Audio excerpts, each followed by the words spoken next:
Le dividende de la paix de la fin de la guerre froide est terminé, a déclaré le président français Emmanuel Macron, alors que le monde entre dans une nouvelle ère et laisse derrière lui les décennies paisibles qui ont suivi l'effondrement de l'Union soviétique. L'ours russe s'est réveillé de nouveau, menaçant d'une guerre majeure en Europe. Ces derniers mois, nous avons été très critiques envers les pays européens et l'état de leurs armées, et ce, pour de bonnes raisons. Ce qui était parmi les armées les plus fortes du monde est devenu des coquilles atrophiées de leur ancien état. C'était assez prévisible, car presque toutes les nations occidentales ont réduit leur préparation intense de la guerre froide. Mais à bien des égards, l'Europe a laissé ses armées s'atrophier à un point tel qu'il est devenu criminel et a mis une charge incroyable sur les États-Unis pour être le garant de la sécurité européenne. Beaucoup d'Américains pensent à raison que l'Europe a grandement bénéficié de la sécurité garantie par les États-Unis. Cependant, la France n'est pas une de ces nations. Bien que son armée ne soit toujours pas en grande forme pour un conflit majeur aujourd'hui, la guerre en Ukraine nous a montré que la plupart des armées des nations ne sont pas non plus entièrement préparées pour un combat de haute intensité, y compris les États-Unis. Même ainsi, l'armée française reste une force compétente et capable sur le continent. Autrefois redoutées, les flottes britanniques et les forces terrestres allemandes sont maintenant surpassées par la France, devenue la puissance européenne dominante dans ces deux domaines. La France et le Royaume-Uni comptent chacun environ 200 000 militaires actifs et un nombre de réservistes quasi identiques, 35 000 pour la France et 37 000 pour le Royaume-Uni. Le budget de défense français, seulement 5 milliards de dollars inférieur aux 50 milliards du Royaume-Uni, soutient une armée plus capable que celle britannique. Elle dispose de juste plus de 1000 avions de combat contre 663 pour le Royaume-Uni, avec 226 avions de chasse dédiés contre 119. La France possède 5 chars de moins que le Royaume-Uni, avec 222 contre 227. Le Royaume-Uni mène légèrement en termes de véhicules blindés et d'artillerie. En mer, le Royaume-Uni exploite 2 porte-avions contre le seul porte-avions nucléaire Charles de Gaulle de la France. La France a 3 petits porte-avions d'assaut, le Royaume-Uni n'en a pas. La France a aussi 4 destroyers de plus que le Royaume-Uni, mais un sous-marin de moins. Qu'est-ce qui rend probablement la France la meilleure armée d'Europe actuellement? Pour une fois, elle a démontré sa capacité à se battre de manière largement autonome. Depuis plus de 10 ans, la France combat les extrémistes islamiques en Afrique. Malgré le soutien des États-Unis, la France a opéré principalement indépendamment durant cette campagne. Le Royaume-Uni dépend fortement des États-Unis pour le soutien logistique, y compris la mobilité de ses troupes. Si une bataille royale européenne devait éclater maintenant, les paris intelligents sont sur la France ou l'Espagne pour le moment, et non les puissances militaires typiques du Royaume-Uni et de l'Allemagne. La France a été l'un des premiers pays à prendre conscience que le dividende de la paix de la guerre froide était terminé et à prendre des mesures. Le président Macron a promis une dépense de plus de 500 milliards de dollars pour l'armée française d'ici 2030, doublant ainsi son budget à la fin de la décennie. C'est une très bonne nouvelle pour son armement nucléaire, car la France reste la seule puissance nucléaire de l'UE, mais a un besoin urgent de mise à niveau et de modernisation. Ce n'est pas une surprise. Chaque puissance nucléaire est en cours de modernisation ou planifie de le faire après avoir laissé leur système nucléaire se détériorer depuis la fin de la guerre froide. Cependant, la France se modernisait déjà avant la guerre en Ukraine. À partir de 2020, l'armée française a entrepris un plan de modernisation de 40 ans nommé Scorpion. La France a pris une page du manuel militaire américain et cherche à adopter un style de guerre centré sur le réseau similaire. Aux États-Unis, cela est connu sous le nom de commandement et contrôle conjoint de tous les domaines et consiste à mettre en réseau diverses plateformes d'armes et soldats. Cela permet aux actifs américains de travailler étroitement ensemble au point de permettre à un actif de repérer une cible et à un autre complètement différent de l'engager. C'est la clé de la grande mobilité et de la grande létalité des forces américaines et la France a certainement pris note. La France l'appelle le combat collaboratif combiné et elle cherche spécifiquement à améliorer la technologie de l'information pour ses forces blindées.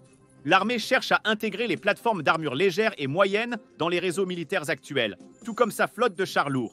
Cela sera un multiplicateur de force pour de nombreuses plateformes normalement trop légères pour opérer au cœur des opérations de combat.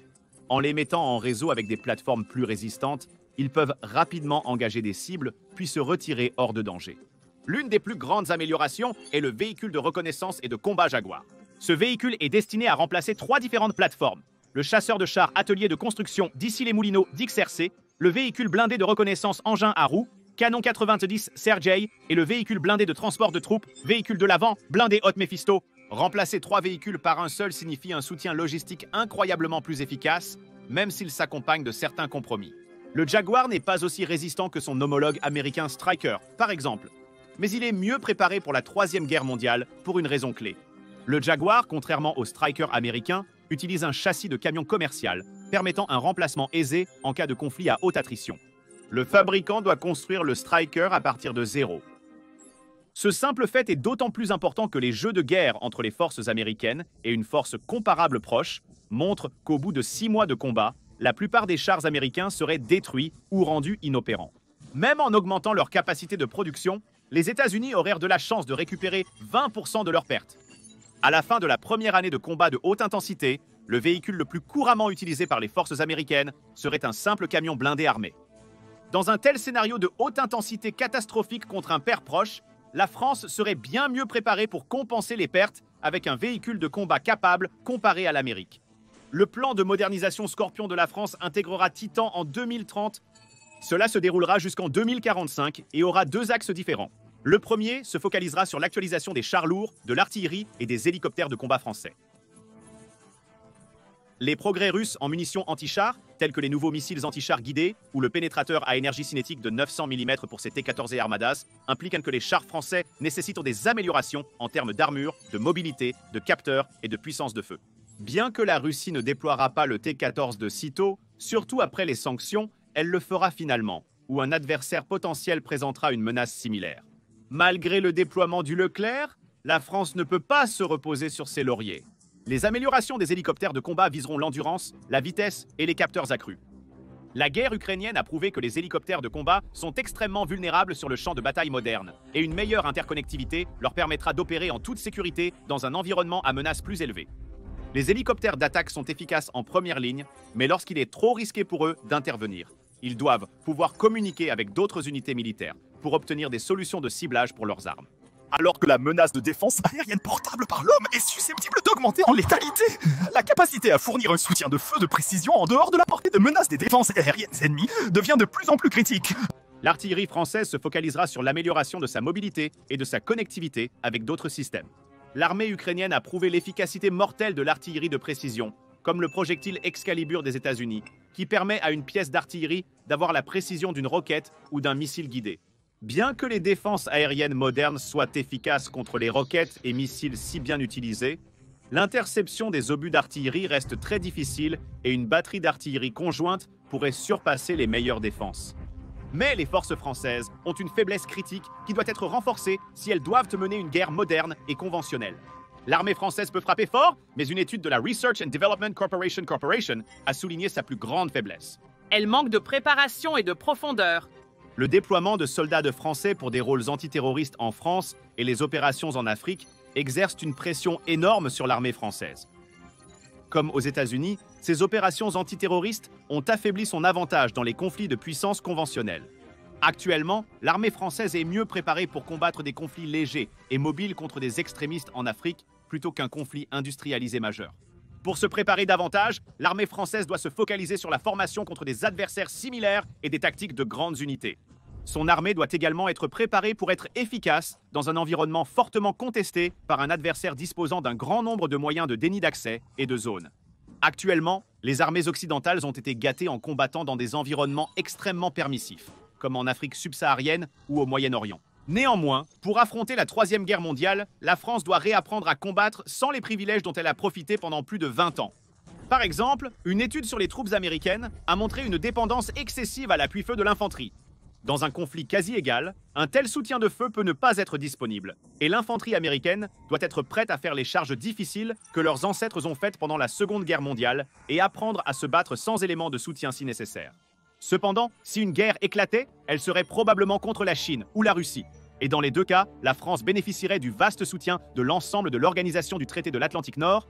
En cas de conflit avec la Russie, la France aurait la charge de fournir des troupes terrestres à des alliés de l'Est comme la Pologne, où débuterait sans doute la grande offensive terrestre de l'Organisation du Traité de l'Atlantique Nord.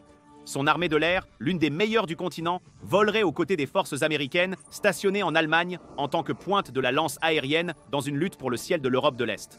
Avant de passer à des rôles de soutien au sol, après avoir balayé le ciel des MiG russes en mer, la marine française serait essentielle pour un conflit russe ou chinois. En cas de conflit européen, les bateaux français pourraient servir à bloquer l'espace entre Groenland, Islande et Royaume-Uni, entravant ainsi les sous-marins russes de cibler les convois américains transportant troupes et équipements vers l'Europe. Toutefois, la France pourrait aussi appuyer l'opération pour bloquer la mer Baltique, facilitée par l'éventuelle adhésion de la Suède et de la Finlande à l'organisation du traité de l'Atlantique Nord. Dans un conflit pacifique, les sous-marins français seraient essentiels pour les forces américaines. La France, comme son allié américain, opère une force de sous-marins nucléaires. Cela leur confère l'endurance pour assister dans les conflits mondiaux. La France a de fortes raisons de souhaiter l'échec d'une invasion chinoise de Taïwan, car cela entraînerait sûrement une guerre avec la Chine. Une prise de contrôle réussie de Taïwan par la Chine laisserait le Parti communiste chinois en contrôle de la majorité de l'approvisionnement mondial en microchips, sans lesquels une économie moderne ne peut fonctionner. Cela laisserait le Parti communiste chinois avec un levier irrésistible sur la France et le reste du monde. Les armes nucléaires françaises, bien qu'espérées inutilisées, servent en cas de conflit comme unique dissuasion nucléaire indépendante de l'UE. L'Europe, protégée par le parapluie nucléaire américain signifiant que les États-Unis réagiraient avec des armes nucléaires si une ville européenne était nucléarisée, a vu l'alliance de sécurité avec les États-Unis depuis la Seconde Guerre mondiale remise en question pour la première fois lors du mandat de Trump. Une dissuasion nucléaire indépendante est importante pour l'UE. Peu importe le conflit qu'ils finissent par combattre, les forces françaises ont prouvé qu'elles étaient compétentes et capables. Leur unique faiblesse est un manque de profondeur et une vulnérabilité à devenir inefficace au combat à cause d'une forte attrition. C'est une faiblesse que chaque armée a en ce moment, étant donné que personne, sauf peut-être la Corée du Nord, n'a sérieusement réfléchi au rythme auquel le combat moderne use l'équipement et les munitions. La France a cependant perçu la menace et investi non seulement dans son armée, mais aussi dans son industrie de défense. Mais ces investissements doivent rivaliser avec les investissements dans l'éducation, les soins de santé et d'autres mesures qui ont un impact direct et immédiat sur la vie des gens. Les dépenses militaires sont inaccessibles pour le citoyen moyen. Pour l'instant, ils ne le sont pas, car votre pays est en guerre. Étant donné l'improbabilité de la guerre, il reste à voir à quel point les Français sont déterminés à améliorer leurs capacités militaires. Allez maintenant voir comment vos dollars d'impôts sont dépensés avec le top 10 des armes militaires en service actif les plus chers, ou cliquez plutôt sur cette autre vidéo.